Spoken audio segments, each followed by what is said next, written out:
Let's talk about this type of post that you've probably seen a lot on LinkedIn. And I think it's great to talk about why this post exists, and then we can talk about the content itself. It's very important to remember that for most of us that utilize LinkedIn, we use it as a job search board. However, some people use it as a business.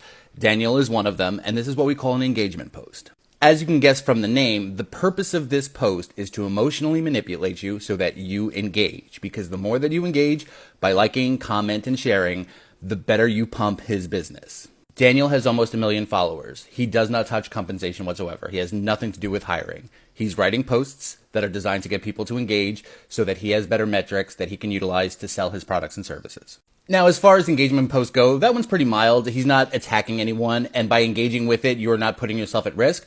There are certain posts that are designed specifically to emotionally manipulate you that if you do comment, potentially put yourself at risk through the recent activity. So now let's go into the content himself. So essentially making a situation, boss, we can't afford the pay rise she wants, HR manager, then we should pay it. What? Why? Asked boss. HR manager replied, if we can't afford her increase, then we can't afford to advertise, interview, hire, pay, and train replacement. It costs less to keep staff than replace them. That's wrong.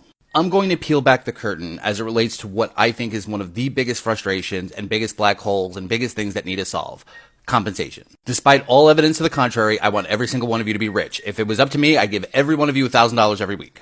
But compensation is very closely monitored, both from the board of directors as relates to like the company code and whatnot, as well as through federal law. And despite all evidence to the contrary, HR is not responsible for the money. We've just been asked to come up with the most fair and equitable way possible. And it's very, very common to say, okay, board of directors, this is what we need. And it's like asking for the ingredients to feed 200 people. And they're like, hey, that's great. Here's enough for 30. So I want all of you to enter my mind and enter my day-to-day work to understand how complex this is. And I think I would be very, very open to solutions.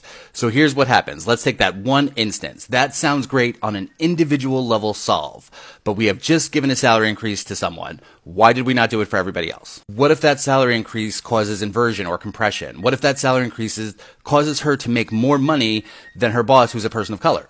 Give the boss more money. Okay, great. So we've done that. But now that starts to domino and impacts other people and causes further inequities. Okay, let's just give everyone a blank 20% increase. Fine? Happy? Everyone's happy? Oh, that sounds fantastic. Why don't we do that? Oh, because now we're going to have to lay people off to cover it. You know what? No, screw the executive bonuses. They're funding everyone getting a 20% increase. Fine, great. Everyone's happy for 2 weeks. And then one person asks for a 10% increase because they got a counteroffer. It is a never-ending cycle of chaos because we as people want the best for us individually.